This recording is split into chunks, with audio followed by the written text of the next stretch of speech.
বান্টি বাঁধো। দেখি বেশি লড়াচড়া করেন না, দেখি একটু। আপনি একটা কাজ করেন, আপনি এটাতে কাজ চালান, আমি ব্যান্ডেজের ব্যবস্থা করতেছি।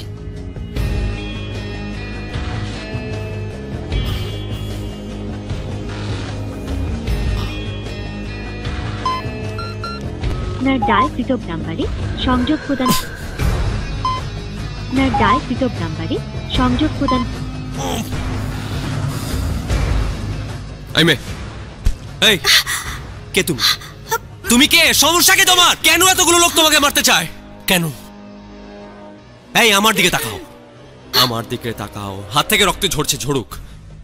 হাতের রক্ত পড়া বন্ধ করা যাবে, কিন্তু এই মনে যে রক্ত ঝরছে সেটাকে বন্ধ করবে। কেন মারতে চায় তোমাকে? আরে আজকে আমি না থেকে যদি অন্য যে কেউ থাকতো তাহলে তো নির্ঘাত মারা যেতে। তারপরও তুমি বলছো না যে কে বা কাহারা এই কাজগুলো করছে।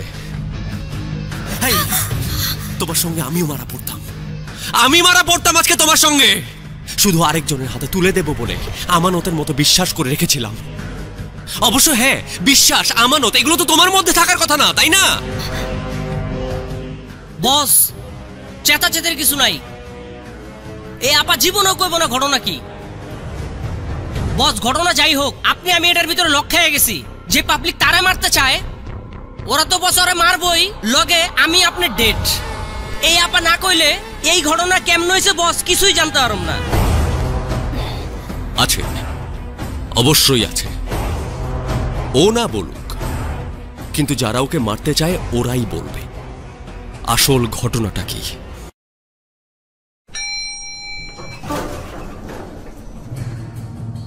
লিফটের কাজ চলতেছে, একজন যাইতে পারবেন।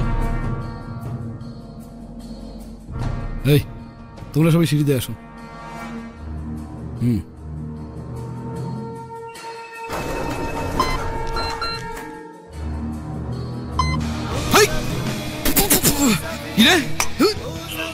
এটা কি ম্যাজিক? এটা খোল, খোল না লাত্তি দিয়ে লিফটে থেকে বাইরে ফালাই দেবো। এই কার্টুন খোল, খোল না। কি করছ? ঘটনাটা কি তো? এই চাইলে আমার হাত পা খোল, যেটা করতেছ সেটা কিন্তু 100% খারাপ হইতেছে। খোল কইতাছি, খোল। ঘটনা তো তোর কাছে। মেয়েটাকে মারতে চাস কেন? আমাকে মারতে চাস কেন? মায়ের আমার বউ আসিল, তুই ওরে বাইকা গেছস, এর লেগে ওরে আর তোরে দুইজন দিয়ে মারতে চাস। ঝামেলা আছে কয়ে দিলাম। আগে নিজের ঝামেলা মেটা, তারপর আমাকে নিয়ে ভাবিস। আজকের থেকে আমার মেন টার্গেট থাকবি তুই, আর ওই মাইয়াটারে তো আমি এমনি মেয়েরা ফালাম। কি এমন সমস্যা যে মেয়েটাকে বাঁচতে দিতে চাস না? সমস্যা সমস্যা সমস্যা হইল এই মেয়ে বাইচা থাকলে আমার ভাই বাইচা থাকতে পারবো না, আর তবলেশ বাইচা থাকতে এই মেয়ে বাইচা থাকতে পারবো না। বস, লিফট চালু হয়ে গেছে, লোকজন চলে আইব। চলেন বস, চলেন। ওই কার্টুন, এই হিরো, তোরে দেখালাম। আগে নিজেকে দেখ। কাজটা ভালো হলো না।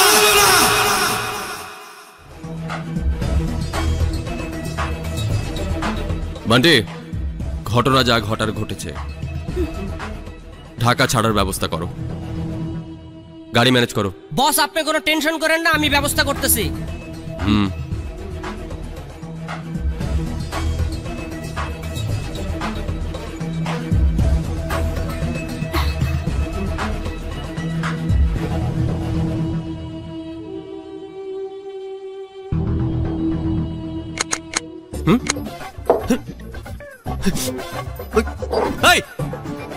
এগুলো কি? কত বড় সাহস তোমার, তুমি আমার টেকনিক আমার উপর অ্যাপ্লাই করো? টেকনিক কখনো কারো হয় না, মেইন ব্যাপার হলো টেকনিকটা কে কখন কার উপর ইউজ করে। এই মেয়ে, তুমি হাত করা কোথায় পেয়েছো? এতগুলো হাট্টাগাট্টা মানুষ আমাকে মারার জন্য ঘুরছে, কিছু তো রেসপেক্ট করো। আর ওটা খোলা আমার জন্য কোনো ব্যাপারই না।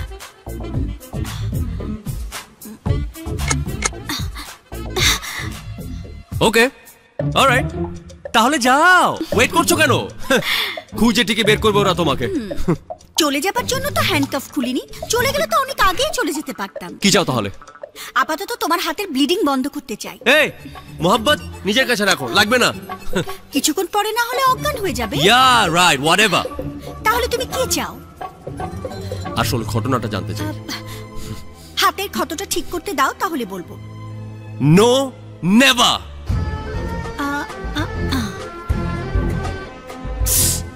আহা, সরি। পেশায় একজন ডাক্তার ছিলাম, স্পেসিফিক্যালি কসমেটিক সার্জন। মানুষের চেহারা বদলানোই ছিল আমার কাজ। মানুষের চেহারা বদলাতে বদলাতে কখন যে নিজের জীবনটাই বদলে গেল টেরই পেলাম না। ছোটবেলা থেকে আমার বাবা থেকেও নেই, মাকে হারিয়েছি অনেক আগেই।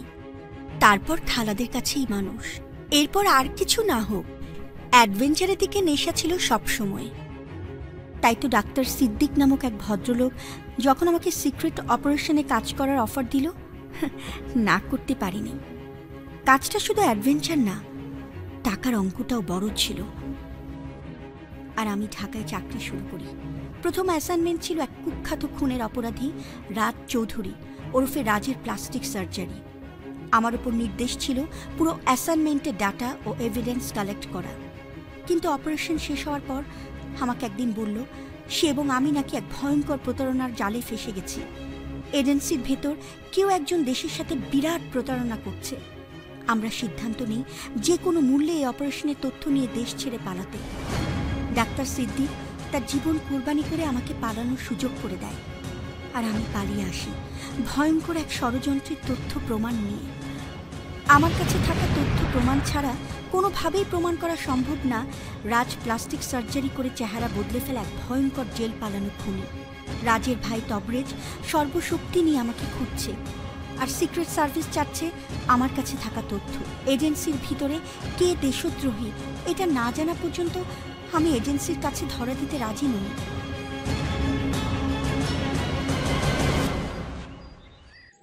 এরপর থেকে আমার জীবনে নেমে এলো গ্রহণকাল। চারপাশে দিনের আলো থাকলেও আলোর আভাটুকু নেই। আমি জারা মেহজাবিন, সাধারণ একটা মেয়ে থেকে বদলে গেলাম সিম্পল একটা টার্গেটে। সারা জীবন এজেন্ট, ইন্টেলিজেন্স, এসপিওনাজ, অ্যাসাসিন, এই অপরিচিত শব্দগুলো যেন আমার দিনরাতের সঙ্গী হয়ে গেল। আমাকে খুন করার জন্য শুধু তোমাকে না, না জানি আরো কত ভয়ঙ্কর খুনিকে পাঠানো হচ্ছে। আমাদের কল্পনার চেয়ে অনেক বড় আর অদ্ভুত এই পৃথিবী। তাই এই বিশাল পৃথিবী থেকে হারিয়ে যাবার আগে তোমাকে এজেন্ট আসাদের কাছে পৌঁছে দিতে চাই। তুমি মুক্তি পাবে তোমার ভয় থেকে, আর আমি মুক্তি পাবো আমার দায়িত্ব থেকে। 10টা বছর জেল খাটার পর আমি শুধু এখন জেল না, সবকিছু থেকে মুক্তি চাই। সব।